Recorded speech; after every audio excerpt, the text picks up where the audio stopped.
What holds a medieval castle together? When you stand beneath the towering walls of an ancient fortress, you might think it is the massive blocks of stone that bear the weight of empires. You would be wrong. Stone is merely the flesh and the muscle of the wall. The true strength, the invisible skeleton that binds the stones, survives devastating sieges and defies the endless march of time itself, is something born of extreme violence. It is a material born first in roaring fire and then violently reborn in boiling water. This is the story of the lime burner. He is a solitary figure who takes the solid, ancient bones of the earth, burns them into a caustic, dangerous ghost of their former selves, and resurrects them into a living glue that will outlast civilizations. Today, we journey deep into the past to witness a method that has remained entirely unchanged for 1,200 years. We will watch one man, armed only with primitive iron, seasoned wood, and profound ancient knowledge, turn solid rock into liquid stone. Before we descend into the smoke and the blinding flames of the deep forest, I invite you to subscribe to the channel and support our ongoing journey into the forgotten crafts of our ancestors. Do not forget to enable notifications so you never miss a step into the shadows of the past. The year is 826. We are entirely isolated deep within the dense, unforgiving woodlands of northern Europe. The air is heavy and still, thick with the scent of damp pine needles, wet moss, and decaying oak leaves.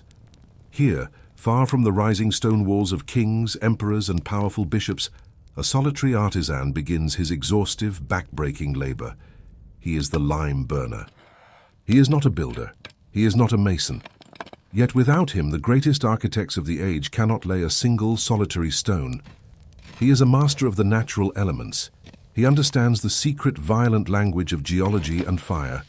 The exact material he seeks is limestone. To the untrained modern eye, it is just pale, unremarkable rock scattered across the landscape. But the lime burner knows its true, ancient nature. Millions of years ago, this very land was submerged beneath a shallow, sunlit sea. Countless generations of microscopic marine creatures lived, died, and rained down upon the dark ocean floor. Their tiny, delicate shells, made almost entirely of pure calcium carbonate, piled up over millennia. They were slowly compressed under the crushing, unimaginable weight of the water and the relentless passage of time until they fused into solid, unyielding stone. When the lime burner strikes the earth today, he is literally mining the fossilized graveyard of an ancient ocean. He approaches a jagged outcropping of pale gray rock that protrudes from the dark soil like a broken tooth. His tools are primitive, heavy, and brutally effective. He carries a thick iron pickaxe, rough forged by the village blacksmith, and heavy mallets carved from the dense root balls of fallen oak trees.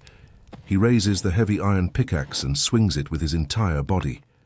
The iron bites into the hard stone. A sharp, echoing crack shatters the profound silence of the forest. He does not strike the rock blindly or randomly. He is reading the natural fissures, the hidden veins, and the microscopic fault lines in the rock. He drives thick wooden wedges into the narrowest cracks he can find. Then he fetches water from a nearby stream and pours it carefully over the dry wood. As the wood slowly absorbs the cold water, it begins to swell. It expands with a terrifying, silent, and unstoppable force, slowly tearing the massive boulders apart from the inside out. This is agonizing, relentless physical labor. Hour after hour, day after day, from the pale light of dawn until the deep shadows of dusk, he wrests the limestone from the stubborn grip of the earth. His hands are covered in thick calluses, his muscles are constantly strained, and his face is coated in a fine, pale dust. He must break the large, heavy boulders into smaller, remarkably uniform pieces. Every single piece must be roughly the size of a man-us fist. This strict uniformity is absolutely crucial for the trial by fire that is to come. If the stones are too large, the heat of the fire will not penetrate to their solid core, leaving them unburned and utterly useless. If the stones are crushed too small, they will settle too tightly together, suffocating the delicate flow of air within the kiln and smothering the flames. Every single rock must be judged by eye and weighed by hand. He gathers these perfectly sized broken stones into large woven willow baskets, carrying them on his back to the wide clearing where his kiln will be born. He will need dozens of tons of rock for a single, successful burn. Now he must construct the beast that will eventually consume this mountain of stone. He does not use a permanent brick structure. He must build a traditional flare kiln, a temporary, highly specialized oven dug directly into the side of a steep, earthen hill. He excavates a deep, wide cylindrical pit into the bank. The dense earth walls of the pit will serve to insulate the intense heat he is about to create. At the very base of the pit, he creates the hearth, a lower cavernous chamber connected to a tunnel where the fire will breathe and draw its air. Then comes the most delicate, dangerous, and structurally complex part of the entire preparation. He must build a freestanding arch of raw limestone directly over the hearth, using the very rocks he intends to burn. He climbs down into the dark pit. He carefully selects long, flat, and structurally sound pieces of limestone. He begins to stack them, creating a ring around the hearth. He uses absolutely no mortar. He relies entirely on gravity, friction, and the rough texture of the stone. He slowly forms a corbel dome, meticulously placing each stone so it extends just slightly further inward than the one beneath it, gradually narrowing the circle of stones until they finally meet at the apex. This fragile temporary dome must be incredibly strong. It must support the crushing weight of 20 or 30 tons of smaller limestone rocks that he will soon pile directly above it. Yet it must remain porous enough to allow the roaring flames and the extreme heat to rise up freely through the stones. If he makes a single miscalculation, if one crucial stone shifts by a fraction of an inch under the immense pressure, the entire heavy dome will collapse inward, burying the hearth, crushing his work, and ruining weeks of exhausting preparation. It is a masterpiece of temporary, high-stakes architecture. Once the dome is secure and stable, he begins to fill the rest of the deep pit with the thousands of fist-sized stones, piling them high until the kiln is completely loaded. He then covers the very top layer with thick, wet clay and damp turf, leaving only a small, precise opening in the center to act as a chimney. The kiln is now a loaded weapon, sitting silently in the forest, waiting for the spark. But a fire capable of completely melting the chemical bonds of solid stone requires an immense, almost unbelievable amount of fuel. The lime burner has spent the entirety of the previous winter continuously coppicing the surrounding forest. He has carefully harvested incredibly dense hardwoods. He has gathered slow-growing oak, tough ash, and resilient beech. This wood has been stacked and drying in the wind for many months. It must be perfectly seasoned. If the wood is too green, or if it holds too much sap, it will produce heavy, wet steam and thick black smoke instead of the piercing, clear, white-hot heat that is desperately required. He gathers massive bundles of dry kindling, dead ferns, and hundreds of thick hardwood logs, stacking them methodically near the mouth of the lower hearth. The sheer volume of wood required is staggering to behold. He will burn his way through an entire small grove of mature trees simply to process this one single batch of stone. The crucial moment of ignition finally arrives. It is deep dusk. The forest is settling into cold darkness. The lime burner kneels before the dark mouth of the hearth. He strikes a sharp piece of flint against a curved piece of high-carbon steel, dropping a bright shower of sparks onto a bed of perfectly dry tinder. A tiny, fragile flame is born in the darkness. He feeds it gently at first, breathing life into it, slowly coaxing it into a steady, roaring fire within the belly of the earth. For the first several hours, the fire is kept intentionally small and controlled. He is slowly driving out the natural, deep-seated moisture hidden within the microscopic pores of the limestone. Thick, blinding white steam begins to billow heavily from the chimney opening at the top of the kiln. He must be incredibly patient. If he heats the cold stone too quickly, the trapped water inside the rocks will boil instantly and expand with violent force, causing the rocks to explode like shrapnel, which would instantly collapse the delicate stone arch he built with such care. He listens intently to the crackle of the fire. He smells the changing nature of the smoke. He feels the radiant heat slowly pushing through the damp earth. As the deep, silent night takes full hold of the forest, he begins to feed the beast in earnest. He throws heavy log after heavy log into the glowing hearth. The draft tunnel pulls cold oxygen rapidly from the forest air, rushing it into the fire and feeding the growing inferno. The temperature inside the buried kiln begins to climb steadily and aggressively. 500 degrees, 700 degrees. He must push the internal temperature past 900 degrees Celsius. He must reach 1000 degrees Celsius, and he must hold it exactly there. As the solitary lime burner enters the most grueling, dangerous phase of his monumental work, facing sleepless nights and searing, unrelenting heat, please take a moment to hit the like button. If you are fascinated by the sheer physical endurance and the profound ingenuity of our ancestors, share this video with someone who truly appreciates the hidden history of human survival. Now let us return to the roaring fire in the dark forest. The temporary kiln completely transforms into a roaring, terrifying jet of pure flame. The heat radiating from the pit is so intense that the ground around the kiln becomes too hot to touch, and the nearby trees seem to wither and lean away from the inferno. The lime burner absolutely cannot leave his post. He must tend this roaring fire continuously, without pause, for 3 entire days and 3 entire nights. He sleeps only in brief, fragmented, delirious moments, lying on the bare earth, always waking abruptly to feed more heavy wood into the roaring, hungry mouth of the hearth. Inside the blazing earthen oven, a violent, invisible, and miraculous transformation is occurring. This is the delicate chemical process of calcination. The intense, prolonged heat is quite literally tearing the molecular structure of the stone apart. The stable calcium carbonate of the ancient limestone is breaking down under the thermal stress. It is violently expelling massive amounts of carbon dioxide gas, releasing the ancient breath of the prehistoric ocean that was trapped within its solid form for millions of years. What is left behind when the gas escapes is a completely new substance. It is calcium oxide. This is what the ancients call quicklime. It is a highly volatile, unnatural, and aggressively hungry substance, desperate and chemically unstable, waiting to aggressively reunite with the elements it has just lost to the fire. Looking down into the chimney opening during the 3rd night, the lime burner sees a terrifying and profoundly beautiful sight. The stones piled inside the kiln are no longer grey or pale yellow. They are glowing with a translucent, incandescent, blinding white heat. They look exactly like the glowing bones of mythical beasts. They are almost too bright to look at directly. This brilliant, unearthly glow is the true origin of the theatrical term limelight. A brilliant white light once created for the stage by holding a solid block of quicklime directly in an intense, burning flame.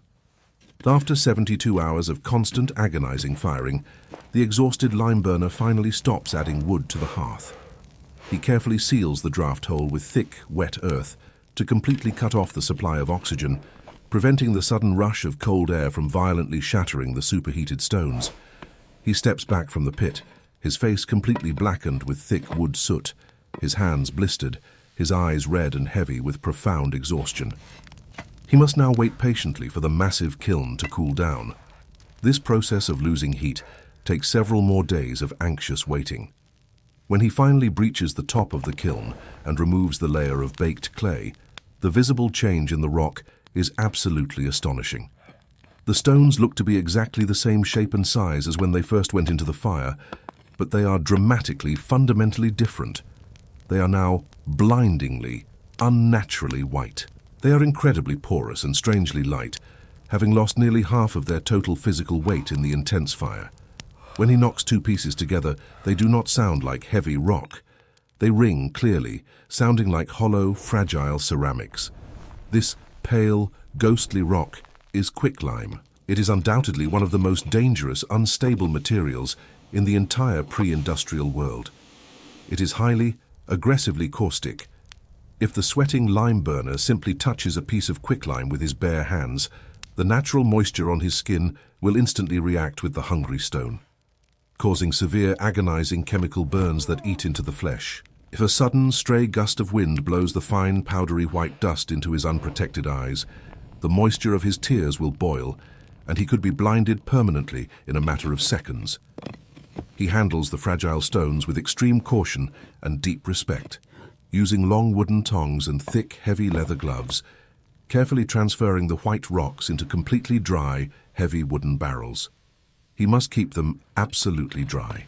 A single drop of rain could trigger a disastrous, unstoppable reaction. Now comes the absolute climax of the lime burner, us ancient art. He must tame the wild, hungry quicklime. He must perform the violent, dramatic process known as slaking. He prepares a large, shallow trough made of thick, watertight wooden planks. He carefully, gently places the pure, white, feather-light lumps of quicklime into the bottom of the wooden trough. Then he fetches buckets of cold, clear water from the nearby stream. Standing as far back as he can, he pours the cold water directly over the burned stones. For a few tense, silent moments, absolutely nothing happens. The cold water simply sits silently on the white rock. Then a low, ominous hiss begins to rise from the trough. The water is being drawn rapidly, aggressively into the microscopic, empty pores of the thirsty quicklime. The solid stone begins to shudder, crack and crumble from within.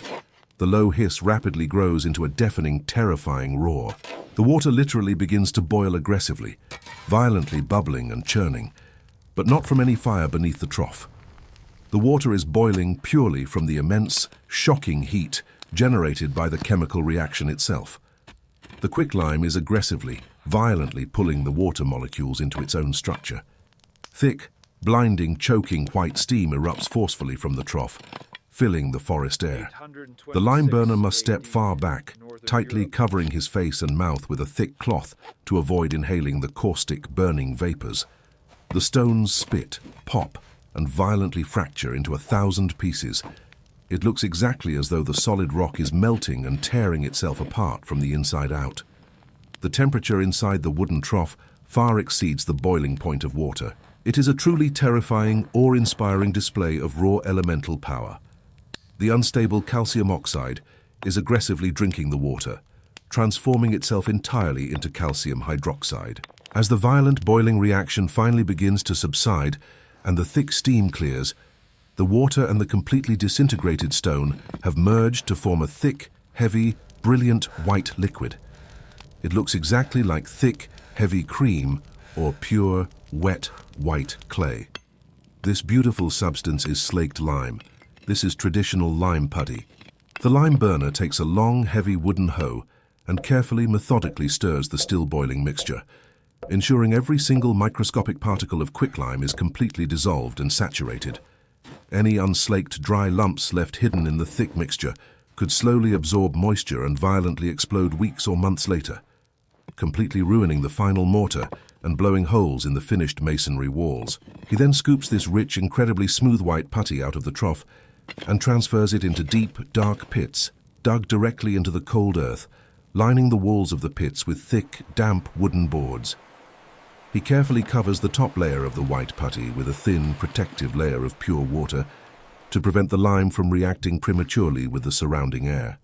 The very best lime putty is almost never used immediately after it is made. It must be aged. It is left entirely undisturbed in these dark, damp pits for many months, and sometimes even for several years.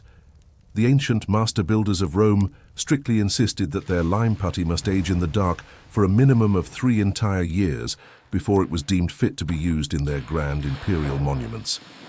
As the putty slowly ages in the ground, its microscopic crystal structure changes. It becomes incredibly smooth, highly plastic, and intensely sticky.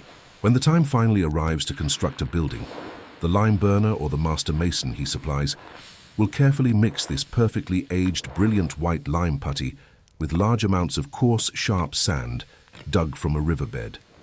They turn the heavy mixture over and over again with flat wooden shovels, thoroughly blending the incredibly smooth, sticky white paste with the rough, hard grains of earth.